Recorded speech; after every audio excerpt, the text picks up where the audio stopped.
Issue number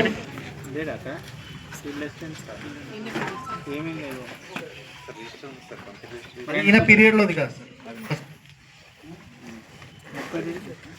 issue number 32 sir. ఈ MI tank సంబంధించి 91 cubic మీటర్లు పని జరిగినట్టు రికార్డ్ చేసి ఎన్ని ట్రిపుల్ పోస్టం అనేది డీటెయిల్గా మాకు ఏమి ఇవ్వలేదు.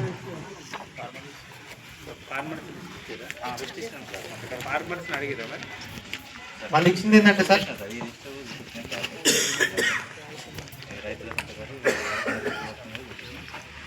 ఆ రైతులో సక్రమంగా జరిగిందని వెరిఫై చేయడం తప్పేమి సార్. కన్వెన్స్ చేయకుండా మీరు ఎప్పటి నుంచో చేస్తున్న పని కొత్తగా కాదండి. ఎవరన్నారు నీకు ఎక్కడ గైడ్ లైన్స్ నాకు చూపి, గైడ్ లైన్స్ చూపి, నువ్వు చూపి గైడ్ లైన్స్ ఉంటే నాకు చూపి. పేమెంట్ చేస్తున్నారు. దీని గురించి మేము అడిగితే ఏంటంటే ఒక పేమెంట్ క్రెడిట్ అయ్యే వరకు కూడా ఇది మాకు కూడా తెలుసు. ఒక పేమెంట్ అయితే డిఎస్కి 2 పెడితే రాదు, ఎర్రర్ వస్తుంది. నా పర్సనల్ ఒపీనియన్ అంటే ఈజీగా